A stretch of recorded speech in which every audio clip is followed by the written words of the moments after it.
Good morning students. कल जो topic हमने पढ़ा था मनी एंड क्रेडिट, ठीक है, उसमें आपने पढ़ा था नए जो न्यू फॉर्म हैं आपके रुपीज़, वो हम यूटिलाइज़ करते हैं, ठीक है, कॉइन्स और रुपीज़, ठीक है ना। तो उसके आगे हम बात कर रहे थे चेक पेमेंट्स, ठीक है। तो आज हम चेक से किस तरीके से आप पेमेंट कर सकते हैं ये आपकी बुक्स में दिया गए हैं।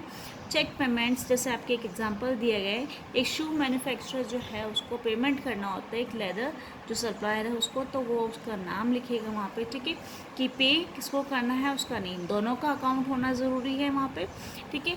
तो जिसको पे करना है उसका नेम लिखना होगा, कितने रुपीज़ दे रहे हैं, how many rupees you have to give, उनको आप वर्ड्स में लिखेंगे और रुपीज़ में जैसे नंबर्स जो लिखने हैं उसके बाद स्लैश जरूर लगाइए, डैश लगा करके, ठीक है।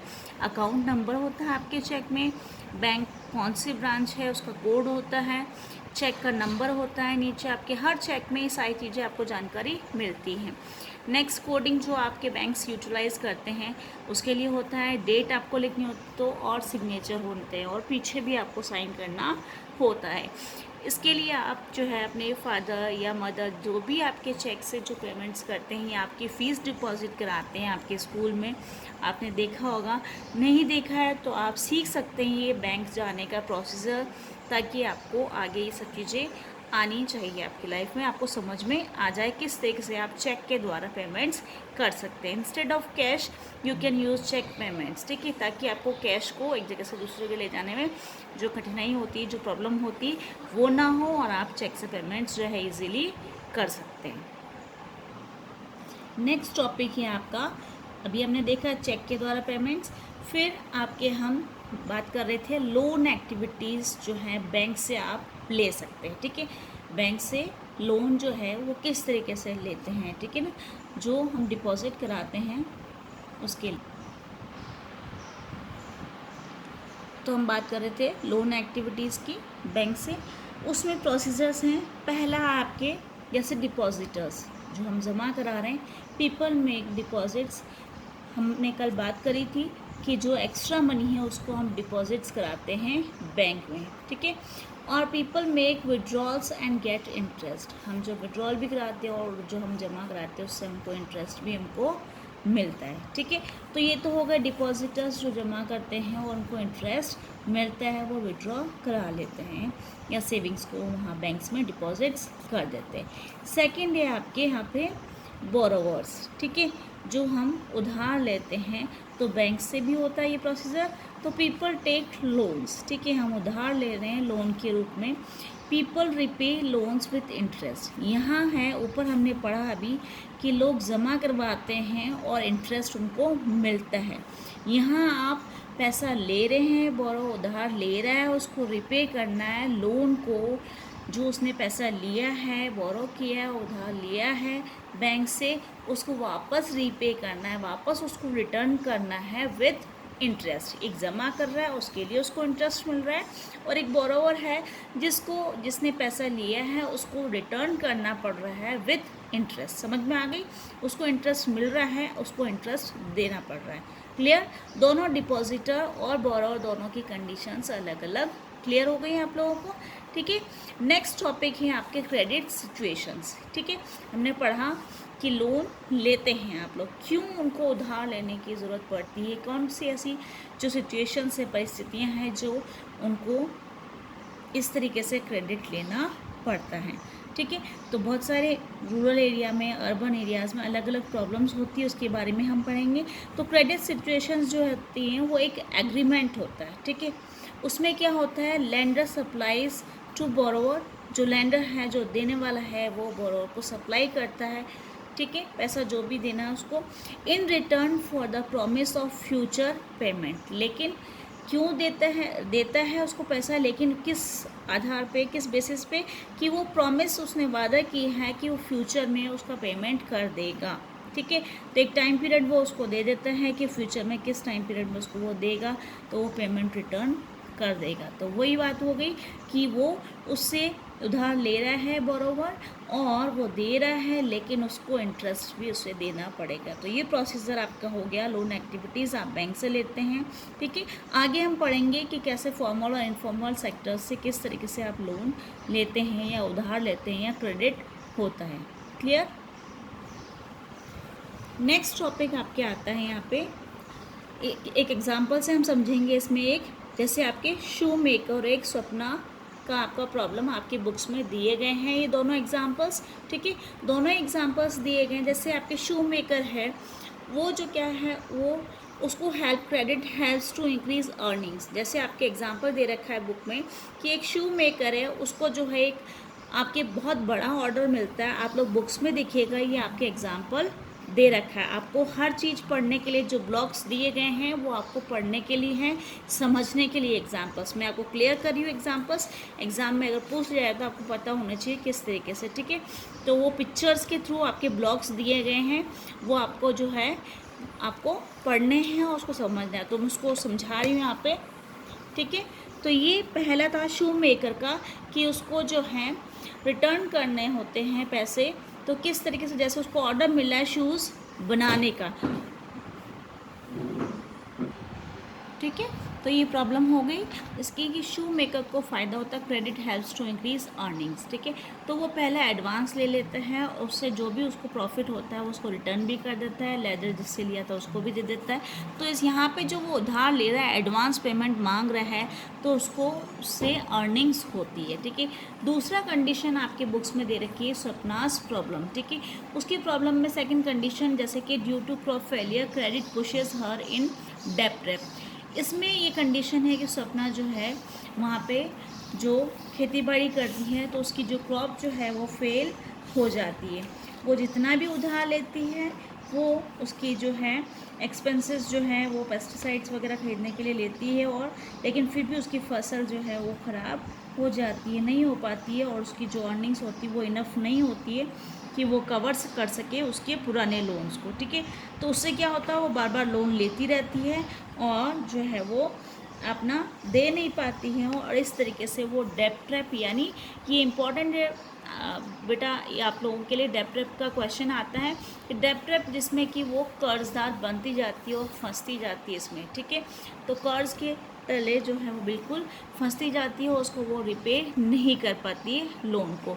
तो ये डेट ट्रैप वाली चीज़ जो है वो आगे आपके आएंगी। ठीक है, रूरल एरिया की हम बात कर रहे हैं कि credit is for crops. Rural area में जैसे आपने स्वप्ना के बारे में पढ़ा कि जो गांव में मोस्टली लोग जो हैं क्रॉप्स के लिए, अपनी खेती बाड़ी के लिए जो है वो लेते हैं, क्रेडिट उधार लेते हैं।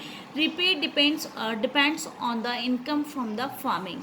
जो उनको वापस देना जो होता है, रिपे करना जो होता है, वापस लौटाना जो होता है पैसा, वो डिपेंड किस पे करता है, उनकी इनकम जो आने वाली होती है इनकम वो किससे आएगी, फार्मिंग से। और फार्मिंग से कैसे आएगी, जब आफ्टर सेलिंग, यानी उनकी जो क्रॉप्स उगेगी, जब आएगी वो बेचेंगे, उसके बाद ही उनको वो रिपे कर सकते हैं। वो डिपेंड होते हैं टोटली उनकी फसल पर। अगर वो क्रॉप फेलियर हो गई स्वप्ना की तरह तो वो रिपे नहीं कर पाएंगे। तो ये रूरल एरियाज़ में आपकी प्रॉब्लम आती है लोन को रिपे करने के लिए। ठीक है, तो इसीलिए लोन रिपे जो होता है वो इम्पॉसिबल होता है आपके स्वप्ना के केस में।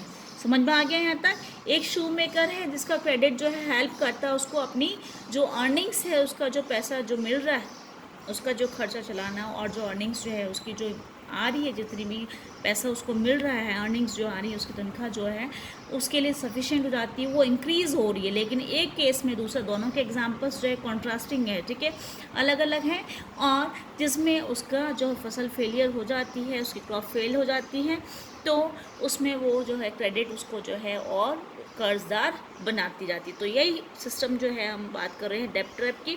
तो इम्पॉसिबल हो जाता है उसके लिए दोबारा से उसको लोन को जो है रिपे करने के लिए। तो ये है आपके डेट ट्रैप, जिसमें क्रेडिट जो है बोरोवर जो पैसा उधार लेता है उसको एक ऐसी सिचुएशन में ला देता है from which recovery is painful, जिसमें रिकवरी बहुत पेनफुल होती है, वो रिकवर नहीं कर पाते। एक लोन के बाद दूसरा लोन, दूसरे के बाद तीसरा लोन, ऐसे वो कर्जदार बनता जाता है और उस कर्ज के नीचे दबा रहता है, वो दोबारा से आगे जो है नहीं बढ़ पाता, उसकी अर्निंग्स इतनी नहीं हो पाती है। क्लियर यहाँ तक।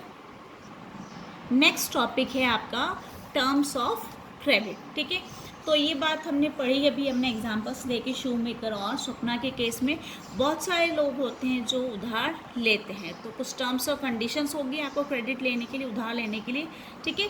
तो उसके बारे में हम पढ़ेंगे किस किस तरीके से होती है। ये आपके वेरी शॉर्ट में किसी भी तरीके से क्वेश्चंस बन के आ सकते हैं। जैसे डेप्ट का है, वन लाइन में पूछ लिया, टर्म्स ऑफ क्रेडिट है तो वो शॉर्ट आंसर्स में आपको इस तरीके से पूछ सकते हैं। तो फर्स्ट जो आपकी टर्म्स जो कंडीशंस जो होती है क्रेडिट लेने की, तो उसमें आपके हैं इंटरेस्ट रेट, ठीक है, which borrower must pay to the lender along with the repayment of the principal. आपका जो मूल है, जितना आपने राशि ली है उससे जितना पैसा आपने लिया है उसके साथ उसको आपको रिपे करना है, लेकिन उसके साथ जो है लैंडर को आपको क्या देना है, उसका इंटरेस्ट भी देना होगा, ब्याज दर जो है वो आपको देना ही पड़ेगी, ठीक है। तो ये हो गया। नेक्स्ट है आपको लैंडर विल डिमांड कोलेट्रल या सिक्योरिटी। कोलेट्रल का इंपॉर्टेंट क्वेश्चन आता है आपका डेफिनेटली, कि कोलेट्रल का मतलब यहाँ पे एक सिक्योरिटी से, ठीक है, उसके पास कुछ ऐसी चीज़ जो है, एक कोलेट्रल का मतलब आपके एक एसेट होता है that borrower owns such as land, building, vehicle etcetera and uses this as a guarantee to a lender until the loan repaid. यानी आपके कोलेट्रल यानी सिक्योरिटी, ठीक है, यानी कोई ऐसी चीज़, कोलेट्रल में कौन कौन सी चीज़, जैसे ज़मीन है, उसके कागज़ हो सकते हैं, बिल्डिंग के घर के कागजात हो सकते हैं, जो इंपॉर्टेंट पेपर्स होते हैं जैसे रजिस्ट्री वगैरह, ठीक है। तो ये सब चीज़ें आपको एग्जाम में वेरी शॉर्ट में वन वर्ड वाले आंसर्स में भी पूछ सकते हैं कि कोलेट्रल में कौन कौन सी चीज़ें आती हैं, ठीक है। कोलेट्रल का मतलब आपकी सिक्योरिटी से, यानी कुछ ऐसी चीज़ वो अपने पास रखेगा गारंटी के रूप में जब तक आप उसका पैसा नहीं लौटा दें। अगर आप सिंपल भाषा में समझे, यानी आप किसी से उधार लेते हैं तो उसके लिए जैसे आपने गोल्ड रख दिया, ठीक है, कि भाई जब तक मैं आपको पैसा नहीं देता हूँ तब तक आप इसको रख सकते हो, गिरवी रखना, ठीक है, समझ में आ गया, एज अ गारंटी के रूप में आप रख लीजिए, अगर मैं आपका पैसा नहीं लौटाता तो ये आपके पास है, ठीक है। तो इस तरीके से है वो अपनी ज़मीन या कोई भी बिल्डिंग या व्हीकल उसके बदले रख सकता है और वो आपसे उधार ले सकता है। क्लियर? तो ये हो गया कोलेट्रल यानी सिक्योरिटी, जिसके आधार पे जो है लैंडर उसको पैसा देगा कि हाँ भाई चलो ये नहीं देता है तो मेरे पास ये चीज़ इसकी है, अगर ये नहीं लौटाएगा तो ये चीज़ मेरे पास पड़ी है, तो कोई दिक्कत नहीं होगा, लेकिन आपको जब लौटाना है तो उसके बाद वो वापस आपको रिटर्न कर देगा। तो ये हो गया कि आपको कोलेट्रल की ज़रूरत पड़ती है। तो इंटरेस्ट रेट हो गई, ठीक है, उसके अलावा कोलेट्रल की बात हो गई। नेक्स्ट है आपके if fails to repay lender has the right to sell asset collateral to obtain payment. लेकिन अगर आप फेल हो गए रिपे करने के लिए, रिटर्न करने के लिए, तो लैंडर को ये अधिकार होगा, जो जिसने भी आपको पैसे दिए, कि वो उसको अधिकार है कि वो आपके कोलेट्रल जो भी आपने रखा है उसके पास वो उसको बेच सकता है, ठीक है, ताकि उसको पेमेंट मिल जाए, ठीक है। इसीलिए वो कोलेट्रल और उसको रखता है इन सब चीज़ों को गारंटी के रूप में। अगर आप नहीं लौटाएंगे, आप फेल हो जाते हैं लौटाने के लिए, ठीक है, आप समर्थ नहीं हो लौटाने में, तो आपके जो भी चीज़ आपकी रखी हुई है वो आपको कोलेट्रल जो है उसको बेच सकता है, उसको ये अधिकार होता है। क्लियर है यहाँ तक? तो ये हो गया इंटरेस्ट रेट, कोलेट्रल, और थर्ड है आपके डॉक्यूमेंटेशन, ठीक है, मोड ऑफ पेमेंट, यानी ये सब चीज़ें, ये चार चीज़ें हैं, ये आपको इम्पोर्टेंट है, आपके लर्न करना ज़रूरी है। तो इंटरेस्ट रेट मैंने आपको बता ही दिया, कोलेट्रल बता ही दिया। नेक्स्ट आपकी डॉक्यूमेंटेशन, जो कि आपके जैसे आपके एग्जाम्पल दे रखा है आपकी बुक्स में कि एक गर्ल है जो कि आपके घर बनाना चाहती है, तो उसके लिए जैसे उसका छोड़ दीजिए, ठीक है, आप पढ़ लीजिएगा उसको, मैं और एग्जांपल समझा देती हूँ कि जैसे आपको घर बनाना है, जैसे आप कहीं वर्क करते हैं तो आपका वो स्लिप जो मिलती है आपको सैलरी की, वो आप जमा करा सकते हैं, उससे आप शो कर सकते हैं बैंक्स को कि मुझे इतनी तनख्वाह मिलती है, कि मैं कैपेबल हूँ, ठीक है। तो उस तरीके से वो सब चीज़ें उस आधार पे कि भाई इसको इतनी सैलरी मिलती है तो वो इतना इंटरेस्ट दे सकती हैं, तो उस तरीके से वो जो है आपको लोन जो है पे कर सकती है, वो कैपेबल है तो वो आपको जो है दे सकते हैं आप वहाँ पे, और उससे आपको जो है लोन मिल जाता है। तो ये प्रॉपर डॉक्यूमेंटेशन होना ज़रूरी है। तो बैंक्स आपको जो है कोलेट्रल के रूप में रखती हैं और आपके डॉक्यूमेंटेशंस भी आपको मांगती है आपसे, ठीक है, तभी आपको लोन दिया जा सकता है। ये टर्म्स ऑफ कंडीशंस होती हैं आपको लोन लेने के लिए। तो मोड ऑफ रिपेमेंट जो टुगेदर जो है वो सब इसमें आती है, सब मिल करके ये है what is called terms of credit. ठीक है, ये सब चीज़ें इंक्लूडेड है। मैंने आपको बताया ये सब चीज़ें आपको वन वर्ड आंसर्स में ज़रूर पूछ जाते हैं। टर्म्स ऑफ क्रेडिट कौन कौन से, ये सब मिला करके जो है इसमें आपके कहलाते हैं, जिसमें आप रिपे करते हो। ठीक है, नेक्स्ट है आपके it may vary from one credit arrangement to another.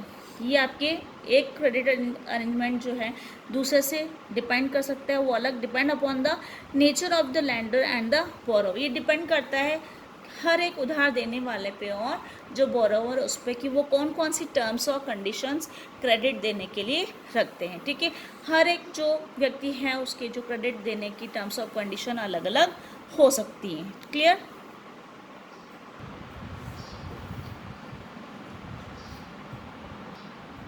Next topic है आपका formal sector credit in India. हम फॉर्मल और इनफॉर्मल सेक्टर्स जो हैं उनके बारे में पढ़ेंगे इस चैप्टर में आगे। तो ये ट्रेडर्स और बैंक्स में से आप जो है दोनों में से ले सकते हैं। तो ये किस तरीके से फॉर्मल इनफॉर्मल में कैटेगराइज कर सकते हैं उनको, उसके बारे में पढ़ेंगे। तो फॉर्मल सेक्टर की बात करें पहले, तो लोन्स फ्रॉम बैंक्स या कोऑपरेटिव्स जो होते हैं उससे आप जो है लोन ले सकते हैं, वो फॉर्मल सेक्टर में आते हैं। इनफॉर्मल सेक्टर में वो लोग आते हैं जैसे मनी लेंडर्स जो होते हैं, ट्रेडर्स जो होते हैं, एम्प्लॉयर्स होते हैं, रिलेटिव्स होते हैं या फ्रेंड्स। एग्ज़ाम में वन वर्ड वाले क्वेश्चंस में इस तरीके से पूछ सकते हैं कि कौन से सेक्टर में किससे आप लोन ले सकते हो, लोन एक्टिविटीज़ जो हैं उसको लेकर के आपसे पूछ सकते हो। तो ये है कि किससे आप लोन ले सकते हो फॉर्मल सेक्टर में, और इनफॉर्मल में आप किससे ले सकते हो। तो फॉर्मल सेक्टर में जो लोन्स जो हैं आप बैंक से या कोऑपरेटिव्स जो होते हैं उससे आप लोन ले सकते हैं। इनफॉर्मल में मैंने आपको बताया है कि मनी लेंडर्स, ट्रेडर्स, एम्प्लॉयर्स और आपके रिलेटिव्स और फ्रेंड्स जो होते हैं उससे आप ले सकते हैं। नेक्स्ट है आपके टॉपिक कि जो आरबीआई जो है वो सब चीज़ें जो हैं वो सुपरवाइज़ करती हैं कि जो फॉर्मल सोर्सेज जो हैं लोन्स के वो किस तरीके से फंक्शन कर रहे हैं। और हम देखते हैं कि वो आरबीआई का ये सारा मेंटेन करना होता है कि मिनिमम कैश बैलेंस जो है वो कितना डिपॉजिट हो रहा है। आरबीआई इनको जो है मॉनिटर करती है बैंक्स को एक्चुअली, ताकि वो सारा मेंटेन कर रहे हैं कैश बैलेंस को या नहीं। उसी तरीके से आरबीआई जो है वो देखती है कि बैंक्स जो है loans not just to profit making businesses, यानी केवल जो बिजनेस करने वाले लोग हैं या ट्रेडर्स इन्हीं को ही नहीं, बल्कि स्मॉल कल्टिवेटर्स को जो है, स्मॉल स्केल की जो इंडस्ट्रीज़ होती हैं, स्मॉल बोरोवर्स होते हैं, उनको भी वो लोन दे रही है या नहीं दे रही है। तो पीरियडिकली यहाँ जो है बैंक्स जो हैं उनको सबमिट करना होता है ये इन्फॉर्मेशन कि कितना उन्होंने किसको लोन दिया। और आरबीआई जो है वो भी चेक करती है कि how much they are lending, कितना वो दे रहे हैं, किसको दे रहे हैं, कितनी इंटरेस्ट रेट है। ठीक है, तो ये सब चीज़ें चेक ऑन करते हैं आपके आरबीआई। तो ये जितनी भी बैंक्स जो हैं लोन सिस्टम जो है उन्होंने लगा रखा है, वो किसको कितना दे रही हैं उसके लिए वो जो है पहले से ही जो है उनको मॉनिटर करती हैं। उस आधार पे वो जो है बैंक्स दे रही है किस आधार पे उनको पैसा, तो उसके वो चेक करती है। ठीक है, लेकिन आपके इनफॉर्मल सेक्टर जैसे हमने पढ़ा अभी ऊपर, मनी लेंडर्स और ट्रेडर्स, एम्प्लॉयर्स, ये किस आधार पे किसको कितना पैसा कितने इंटरेस्ट रेट पे दे रहे हैं। यहाँ पे जो है कोई भी ऑर्गेनाइजेशन यानी नो ऑर्गेनाइजेशन सुपरवाइजर्स है, यहाँ पे ये कोई भी ध्यान रखने वाला, सुपरवाइज करना, निरीक्षण करने वाला नहीं होता है कि कौन किसको दे रहा है। तो इनफॉर्मल सेक्टर जो है वहाँ पे अगर आप किसी से लोन ले रहे हैं, क्रेडिट ले रहे हो, उधार ले रहे हैं, बोरो कर रहे हैं, तो कोई सुपरवाइज करने वाला नहीं होता कि किस दर पे आपको पैसा वो है जो है इंटरेस्ट रेट देना पड़ेगा। No one to stop to use unfair means to get their money back. दोबारा जब आप रिटर्न जो है करने के लिए वो किस तरीके से जो है आपके अनफेयर मीन्स जो है जो गलत तरीके अपनाएगा आपसे पैसे लेने के लिए, तो वो चीज़ है कि उसको कोई रोकने वाला नहीं होता है। क्लियर यहाँ तक? ये आपके बुक्स में दे रखा है। Source of credit rural areas की बात कर रहे हैं कि आपके ग्राफ से आप पता कर सकते हैं कोऑपरेटिव्स और कमर्शियल बैंक से कितने % लोग लेते हैं, गवर्नमेंट और अदर फॉर्मल सोर्सेज से कितने लेते हैं। इससे आपको आइडिया मिल जाएगा कि जो रूरल सेक्टर में है लोग कम जाते हैं, कम लोग लेते हैं। मोस्टली जो है वो लोग किससे लेते हैं, तो सोर्सेज नॉट स्पेसिफाइड। ठीक है, अदर सोर्सेज से कितने हैं, फिर रिलेटिव और फ्रेंड से कितना लेते हैं, लैंडलॉर्ड से कितना लेते हैं, ट्रेडर्स से कितना लेते हैं और professional and agricultural money lenders से कितना लेते हैं, ठीक है। तो ये प्रोसीजर ये आपको ग्राफ से पता सकता है परसेंटेज से कि कौन जो है क्रेडिट कितना ले रहा है, कौन से सोर्स से वो ले रहा है। क्लियर यहाँ तक? तो ये हो गया कि क्रेडिट जो है उधार जो ले रहे हैं हम लोग फॉर्मल या इनफॉर्मल सेक्टर किससे ले रहे हैं, तो वो टर्म्स और कंडीशंस दोनों की अलग अलग होती हैं यहाँ पे। तो उस आधार पे अगर हम देखें तो आपको जो है इनफॉर्मल सेक्टर में जो है आपको बहुत कठिनाइयाँ होती हैं। हमने अभी पढ़ा कि जहाँ पे कोई रोकने वाला नहीं होता है, वो अनफेयर मीन्स जो है गलत तरीके अपनाते हैं आपके उसको वापस पैसा लेने के लिए, उसको कोई रोकने वाला नहीं होता है। क्लियर?